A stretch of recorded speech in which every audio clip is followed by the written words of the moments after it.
Good afternoon, good morning. It's Mark Johnson from Loyalty360. Hope everyone's happy, safe, and well. I want to welcome you back to another episode of our Leaders in Customer Loyalty series. In this series, we have the privilege of speaking with brand leaders about what they are seeing and hearing on the front lines of customer channel and brand loyalty. Today, we have the pleasure of speaking with Tom Carusona, who's the Chief Marketing Officer for Insomnia Cookies. Tom, thank you very much for taking the time to talk to us today. Thanks for having me. Nice to meet you. Nice to meet you as well. Can you, first off, when we start these, we'd like to get to know the people we're interviewing on a little more personal level. So first off, it would be nice to know what you do at Insomnia Cookies, maybe a little bit about your background and potentially even a fun fact. We know in the prelude to this that you're a Giants fan. Do you like scuba diving? Do you have 45 kids? What's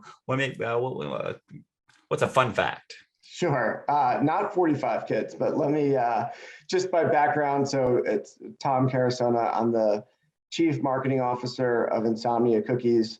I've been here about 3.5 years. The path to get here for me, I started from the New York area originally and worked in some advertising agencies, moved to Philly, did a little more of that. And then I worked at Comcast and Aramark, kind of two big massive companies here, headquartered here in Philly. And then I got a great opportunity to come and kind of take on the world's greatest marketing job, marketing cookies to insomniacs across the country. And it's been really fun. In terms of fun facts, 3 little boys, they're a blast. I'm a big skier, so I'm enjoying the snow and taking my boys out skiing as much as possible.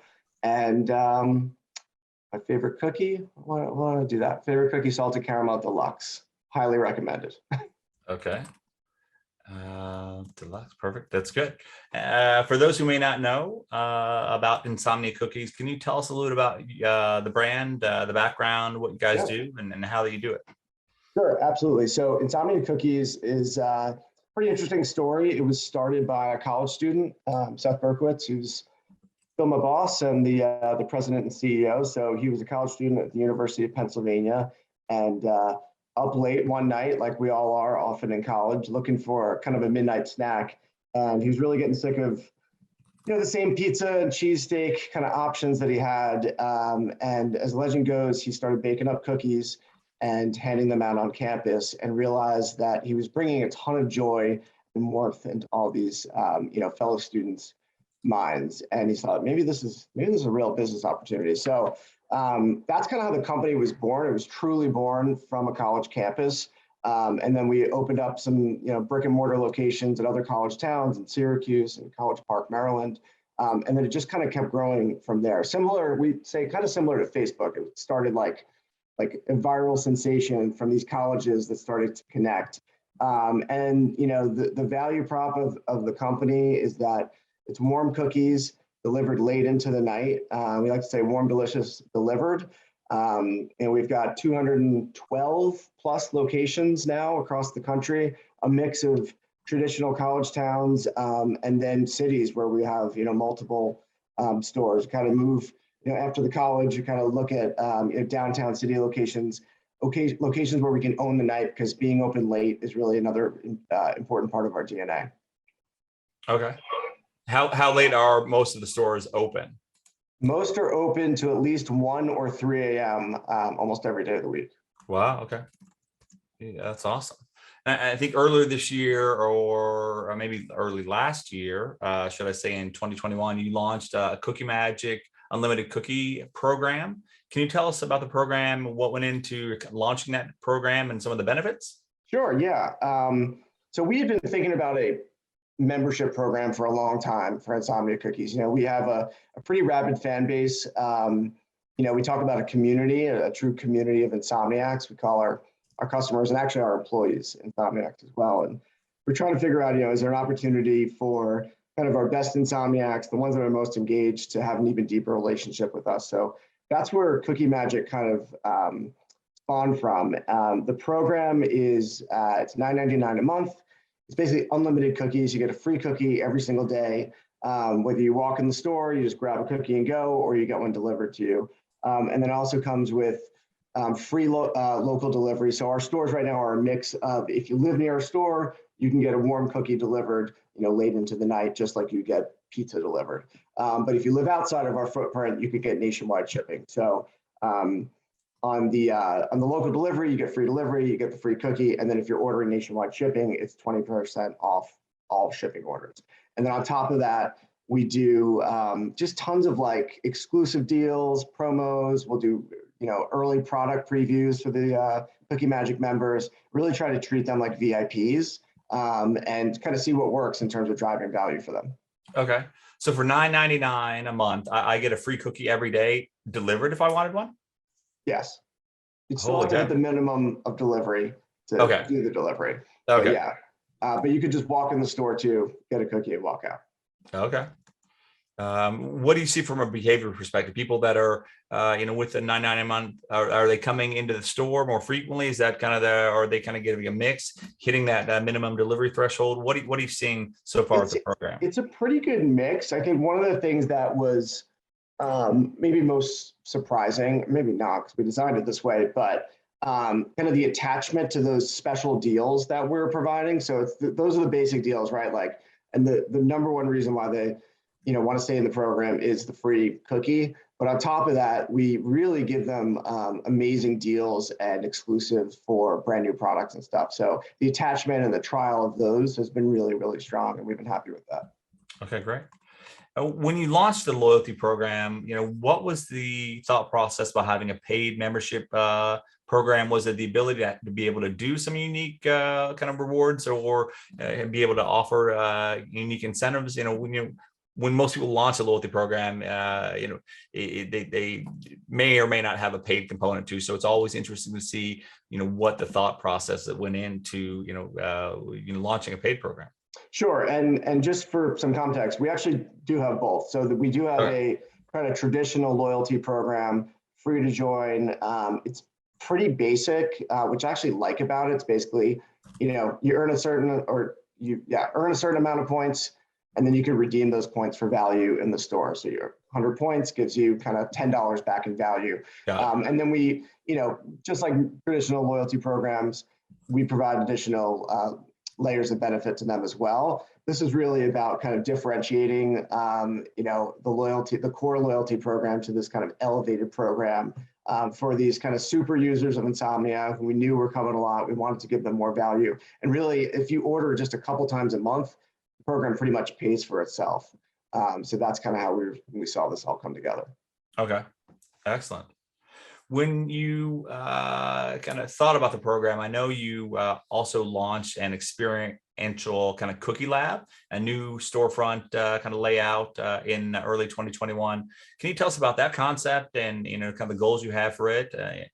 I know a lot of brands are looking for more experiential rewards and a way to get those brand advocates engaged with the brand in a kind of a deeper levels. Was that your thinking going into the cookie lab?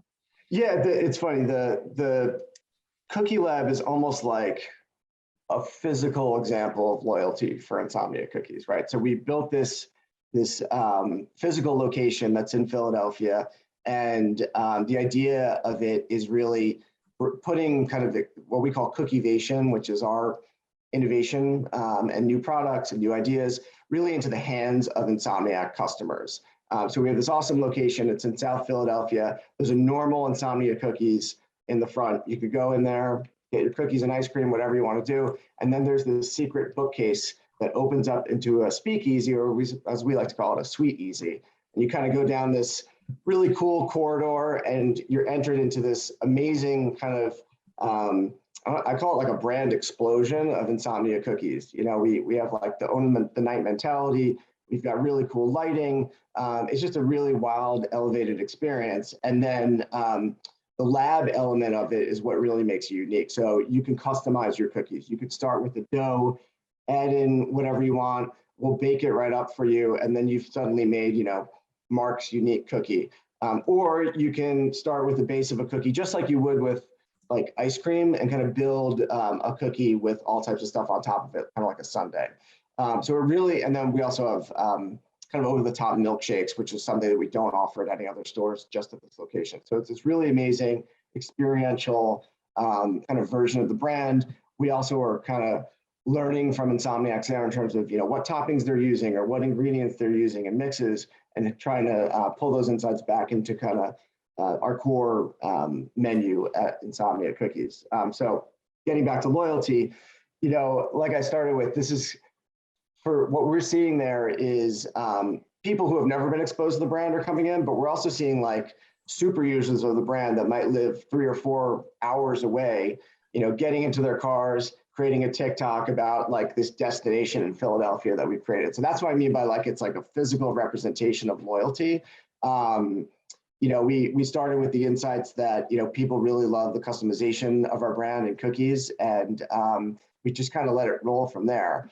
And then in terms of Cookie Magic, we're trying to figure out ways, can they, there's often a line to get into the Cookie Lab. Can we give other perks to Cookie Magic members to, let's say, skip the line or get a preview of a new cookie or try a milkshake before anyone else gets it? So again, trying to add that layer of value to our Cookie Magic members if they're going to visit the Cookie Lab. Okay. I think the speakeasy concept is very interesting. Chip and Dan Heath have a book called The Power of Moments, and they talk about some of those things. Like there's a cookie hotline, a popsicle hotline at a Magic Castle Hotel in Las Vegas. The same thing, kind of an average hotel, but they have that speakeasy where you can call it this red phone by the pool, and you can call up and get a popsicle, any popsicle, just standard icicle popsicles, right? And then the same thing, they had some other brands doing the same thing with kind of that speakeasy, because it creates that unique dopamine rush and creates a unique level of engagement. That's really cool to hear that you guys are doing that.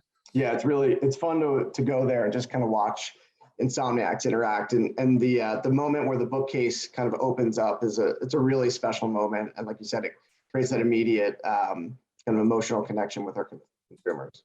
Now, how do people find out about the speakeasy? Is it being a member of the program, or?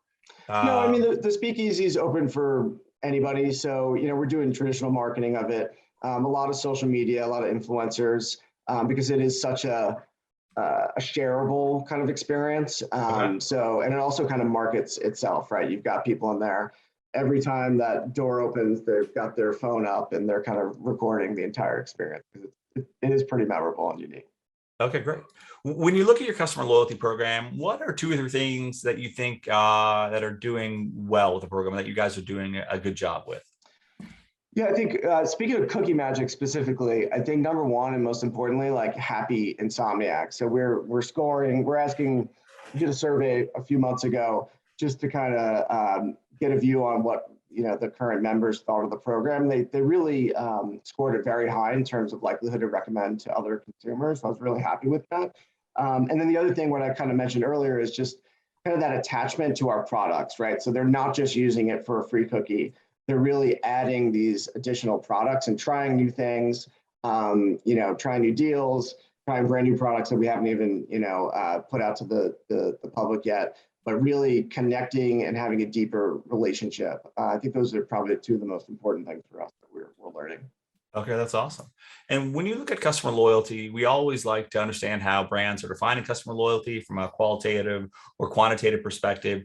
So what does customer loyalty mean to you and to your organization? So for us, I mentioned this idea of community being really important to us.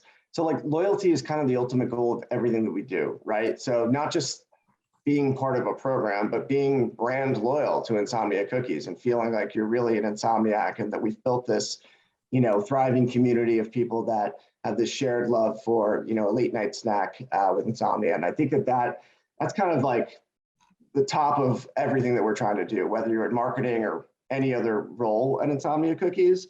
And then everything else around it would be kind of normal marketing KPIs, right? We're trying to grow the programs. We're trying to understand more about the value of those customers, how long they're staying with the churn rates, things like that. I think just all those other metrics kind of surround it. But really, at the end of the day, loyalty is kind of like the number 1 thing that we're trying to do as a company. Okay. You mentioned some of the things that you're doing to evolve it beyond just transactions. That was great to hear. When you look at some challenges for your brand, a lot of technology challenges, right? Whether it's having a community that's integrated, or being able to use different types of data to create engagement. Especially for a very personal brand like yourself, right? Where I'm sure people at Penn and College Park and other locations have a pretty unique relationship with the not the barista, but the cookista or the local owners. So, how do you leverage technology to enhance the customer loyalty that individuals have with the brand? Yeah, there's a couple of different ways that we're leveraging it. One is